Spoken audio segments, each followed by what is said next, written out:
Got some props today, ladies and gentlemen. This is how these are always displayed. Some of you, I'm sure, will recognize them and you'll know where they came from. But I'm wondering how many of you really know what they represent. The crook and the flail.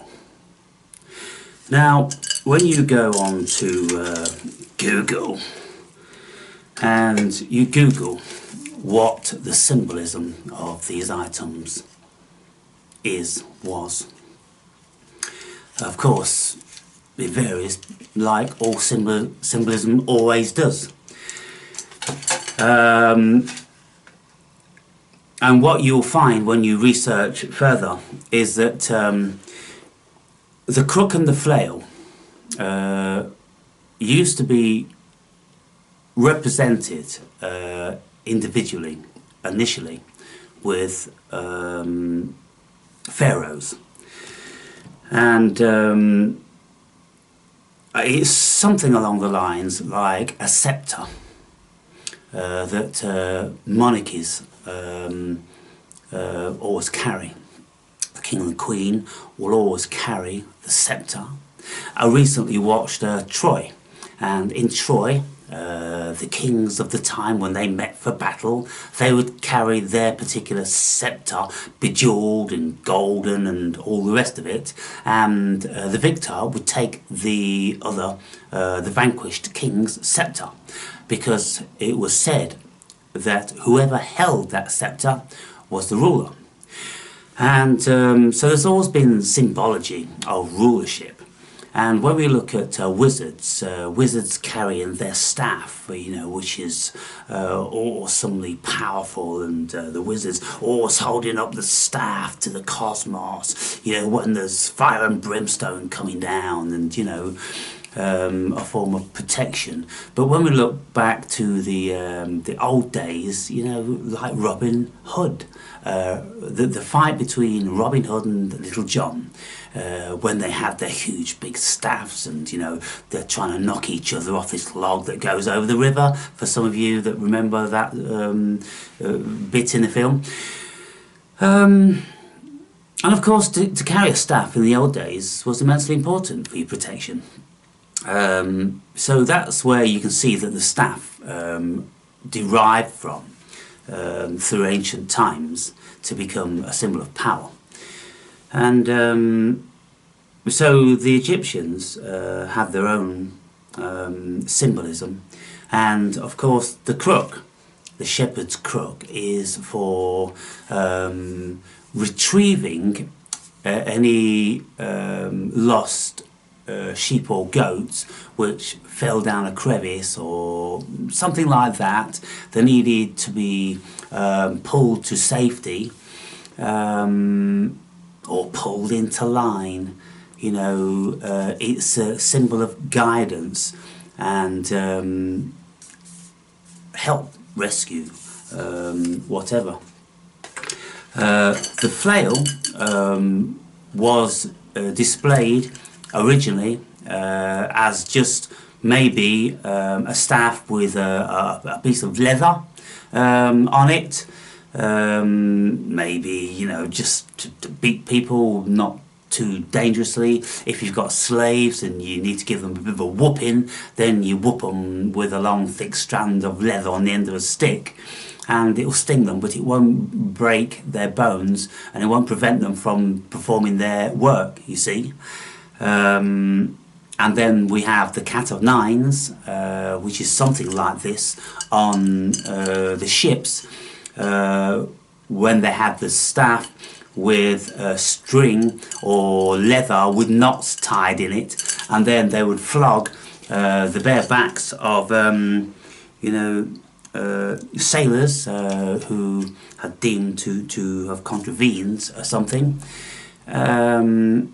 And so this is pretty similar to that, but this sort of flail, a stick with other sticks attached to it, was used for beating wheat. when you've harvested your wheat and you want to separate the wheat from the chaff, then a flail will be used. So some accounts of what this symbol meant was it was about the agriculture and the providing of food, which the state was organised, you know, for its people. And you know, in ancient times in Rome, the Caesars, they always had this policy, at least as soon as they worked it out, to give free grain to the poor.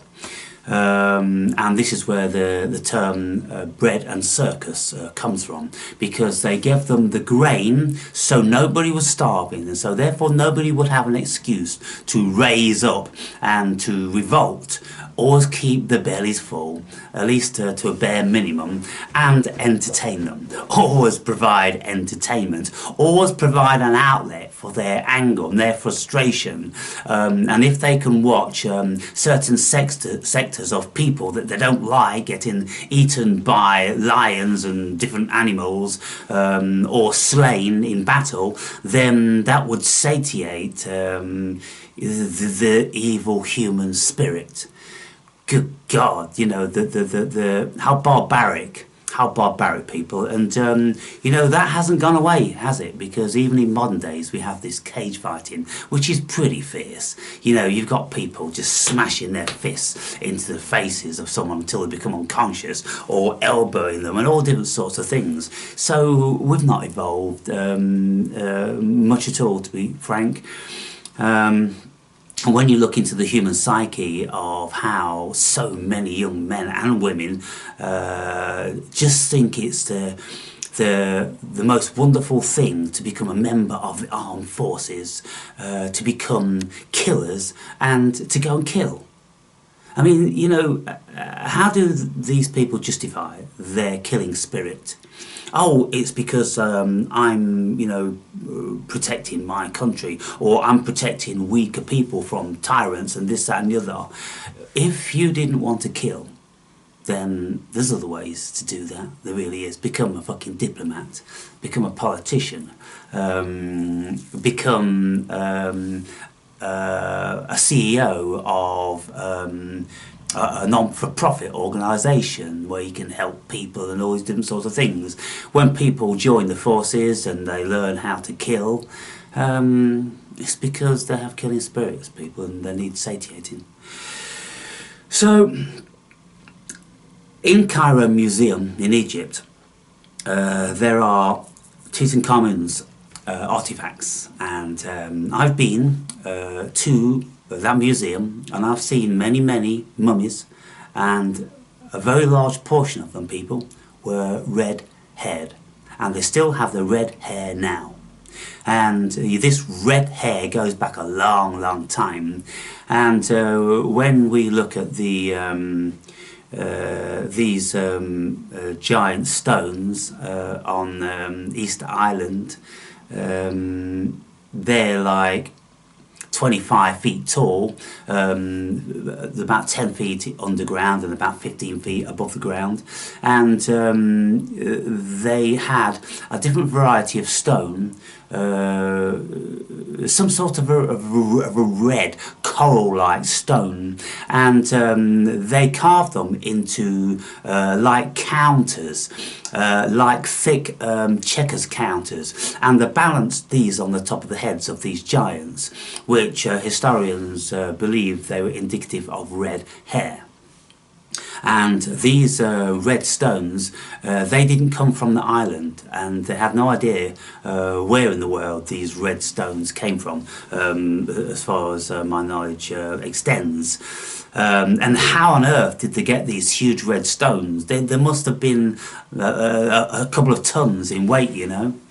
And when they carved these, you know, 20 or 30 foot statues out of the rock, they carved them in one piece, and moved them in one piece, and you know, all these things are amazing. And as to why they did all this, who knows? But if you can imagine that these people knew about these aliens, the giants, the 9-foot giants, the 12-foot giants, the 30-foot giants, you know, even in the Bible there's 12-foot giants or 9-foot giants, and so if that's the word of God, then at least all Christians should be believing that. But if you look through the history annals, then you will see excerpts from newspapers when giant skeletons were found. But of course they've all mysteriously disappeared now, and there isn't hardly any remaining. But there are still, you know, cone-headed skulls with different varieties of skulls which are absolutely not human, and most of those are down in Peru. Anyway, that aside, getting back to this symbolism, initially the pharaohs started just to have the flail, which was indicative of their ruling, and they had power over the people, and if they didn't toe the line then they'd get a whooping.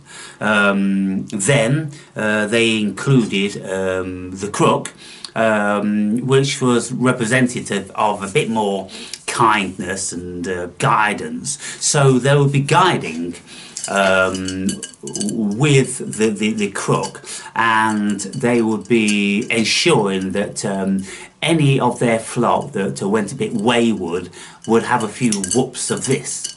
And so, you know, Egyptologists, I think generally they like to lean on the edge of that this was a representation of the fertility of the land and agriculture, and this of course was the guidance and the shepherding. So it was all about husbandry, really, husbandry of the land with the livestock and the agriculture. Well, I would find that very reasonable if we ever had any proof that the pyramids were not built with slaves. If they were built through a wonderful, organised, cohesive, spirited population. I mean, it is said that the Great Pyramid of Giza took 20 years to construct, and 20,000 men for every single day of the 20 years. Well, that's an enormous amount of time, an enormous amount of labour, an enormous amount of complications, and if that was all done out of benevolence and the pharaohs, the state, paying good wages for all that labour under the sun, well, I would consider that quite a miracle as far as the human being goes. I don't favour that. I'm not that naive. I favour that they were ruled by the flail, and they were in actual fact slaves, just like we are today. We're still slaves, people, it's neo-slaves, and we're still ruled by these measures. And I seem to remember that I saw a picture of Elizabeth II, Queen Elizabeth II of Great Britain.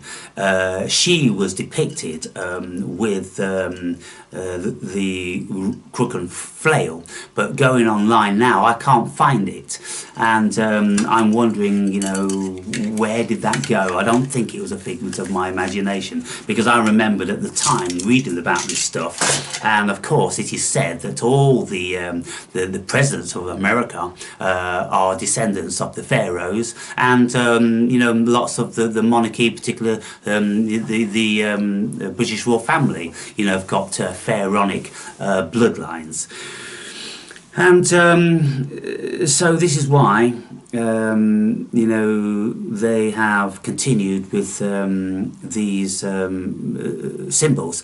Now, if any of you out there and I'm assuming there's quite a lot because it's quite vogue at this moment of time, and I think it's always been vogue because you've got the small mentality of the masses which resent being herded, they resent being farmed, they resent being manipulated, they resent being guided, and they think in their infinite stupidity that they could do all that stuff themselves and organise governments and all these things themselves.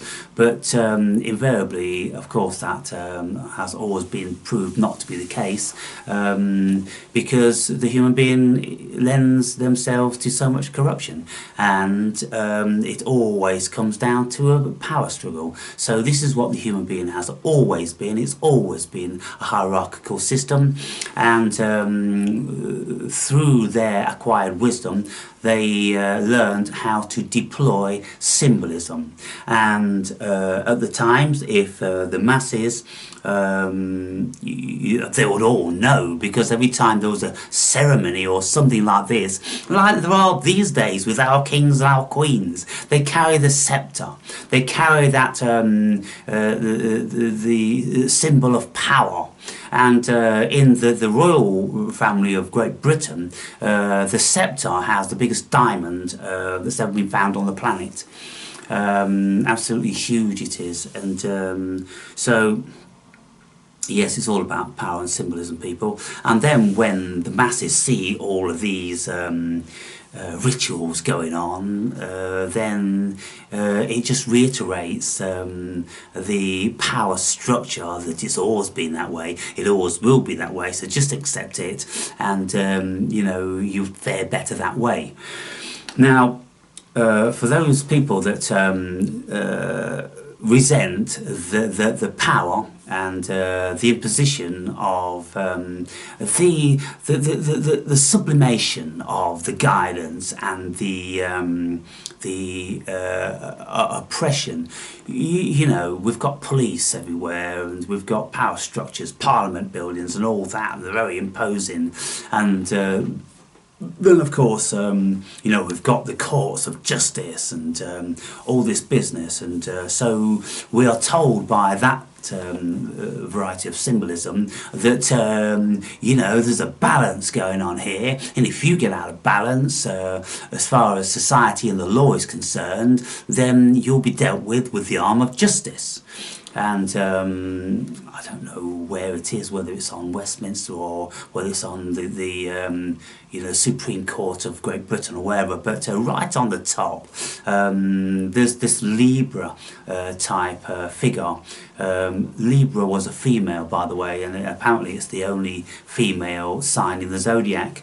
And Libra, in the one hand, she holds the scales of balance, and in the other, she holds a sword. So the symbolism is, it's always been there, hasn't it? And so we are ruled by subliminal symbolism. It's reiterated to us. It's throughout the whole of society. And we are psychologically constrained by those symbolisms. And then when you start looking into Masonic symbolism, and you look into what the Mason Square was, the Mason Square, it's what people who pass out of university wear on their heads. The black square, well, that black square is indicative of the mason's hod, which it scraped up the mortar from, and so it's also indicative of symmetry. And the square is very, very important in Masonic symbolism, geometry, and whenever you see the typical Masonic symbol, you've got the compass and the square there, yeah. And so, of course, to have things true and square is very, very important for Masonry, and it's very important for law. And so the compass represents the circle, and the square is the square within the circle, people. And this is one of the oldest symbolisms on the planet. So My main point of this discourse, I suppose, is to bring some sort of awareness that we all need guidance. There's no way that, you've got people like Russell Brand speaking about, oh, we could organise our own communities, our own individual local, shires and counties, and in America, the local towns, and then it extends to the state. They don't need ruling by Washington and all the rest of it. But then everyone's going to have their own ideas, and if you've got a mayor or prime minister or a leader of any variety, then they will all have their own ideas of the rules, regulations and laws to inaugurate or impose on any given town, city or state, and then it all gets back to a mishmash again, doesn't it? Because in America, pretty much, in the bygone days, states would have different laws. They'd have different laws for the consent age of sex. They'd have different laws for the age legal to drive, to do drugs, and all different sorts of things. And so if you was travelling from one state to state, then you'd find yourself in trouble on lots of occasions. And if you had permission to bear a firearm in your own state, then that probably wouldn't carry over into another state because it's under another jurisdiction. So this is why the whole world has to impose a standardisation. And so that's what they've done, and they have been endeavouring to do it, even more. Of course, every single day they are pushing really, really hard to do that. They're imposing their symbolism on us, and what they consider is their authority of divine inauguration into, their positions of monarchs or whatever, it's I don't think it could ever be any other way.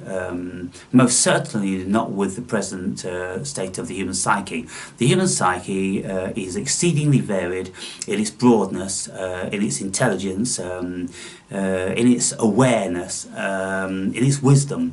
And so too many people have their own ideas, thinking that they know something and they are sound thinkers, when in actual fact they're not.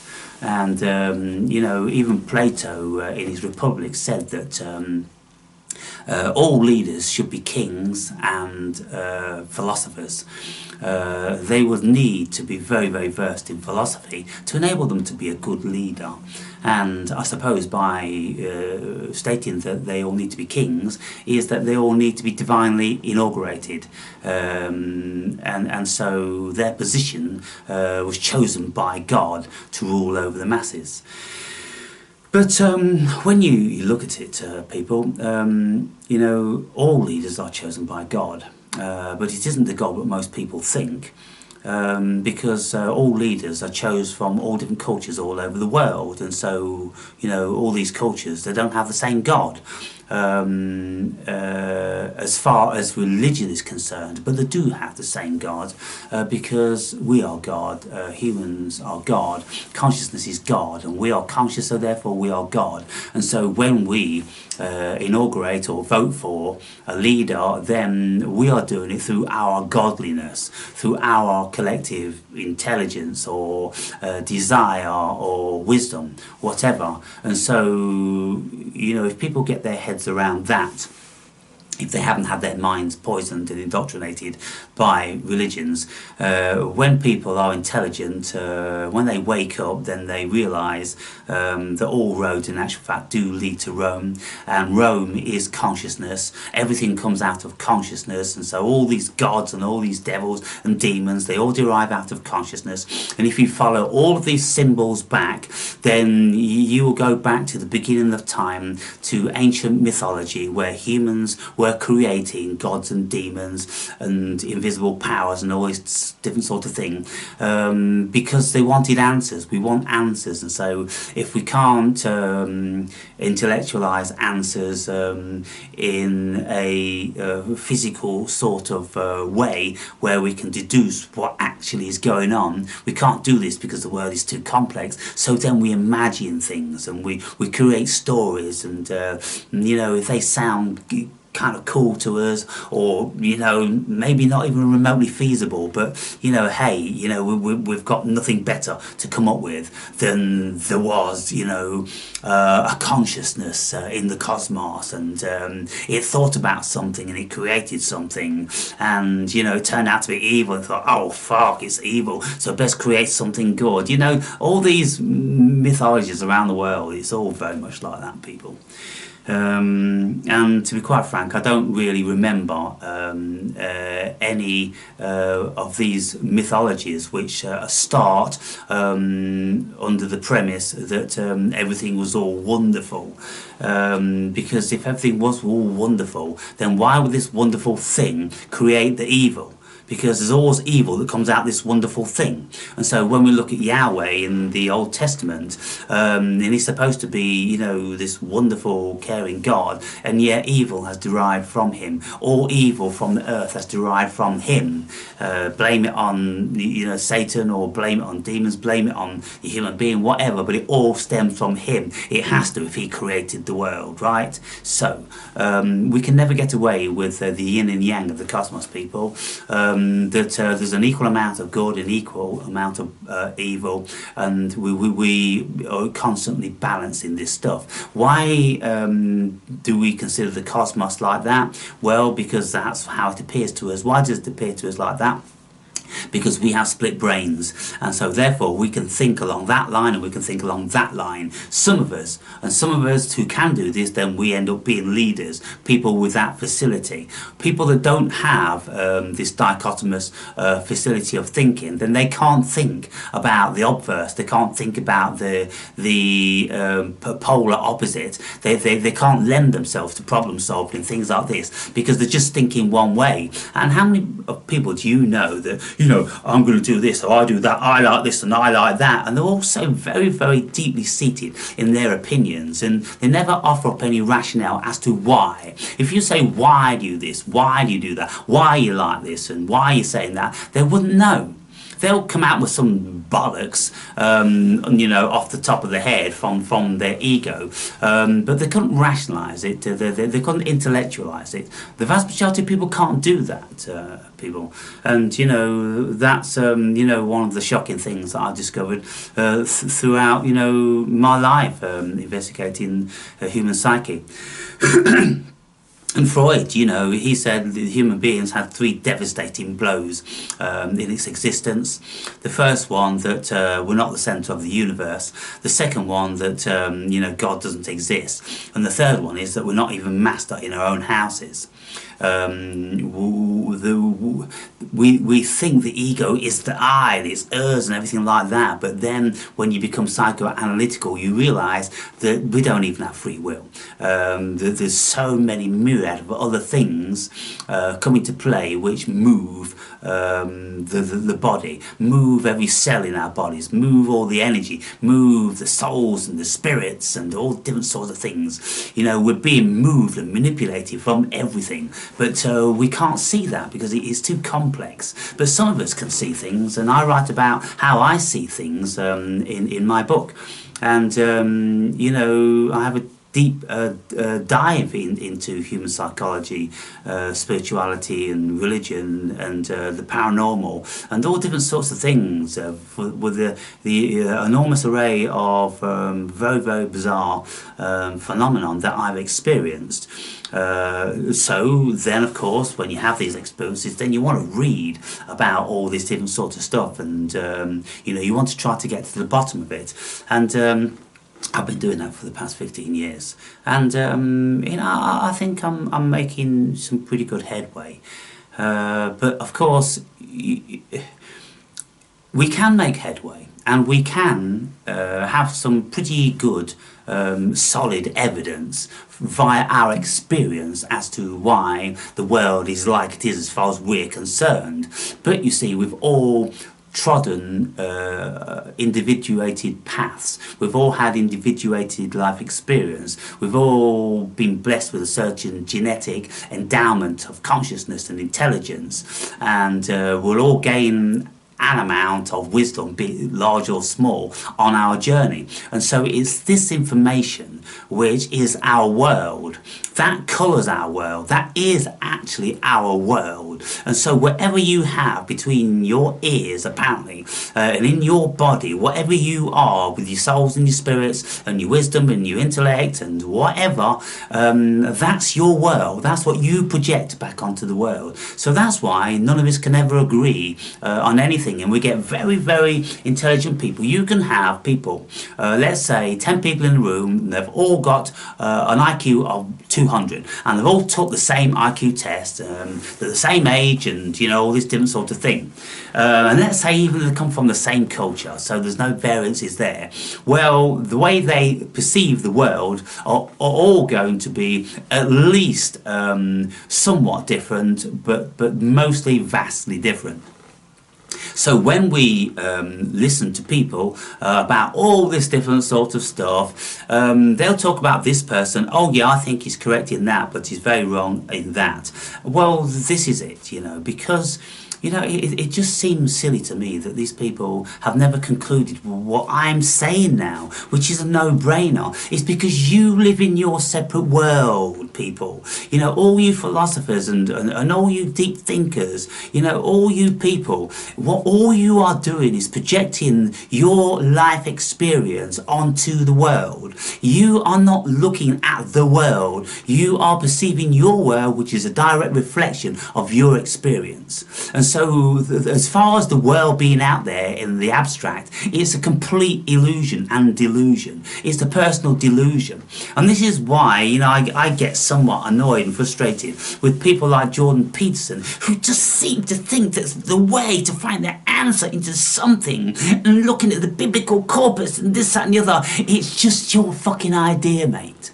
And that's why no fucker on the planet, you know, is in allegiance with you. And that's why people like Richard Dawkins go, he's absolute bollocks. Whatever you're saying about the Bible is absolute bollocks.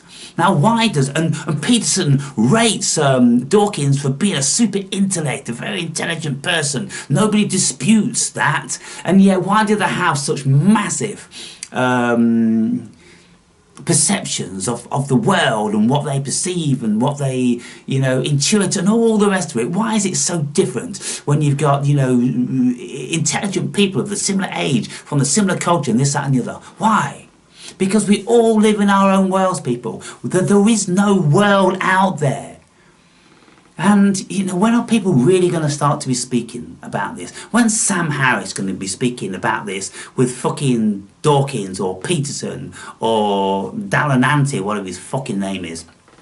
When are they just going to be, you know, really getting down to the nitty-gritty and going, look, this life really is just an individuated fucking dream. You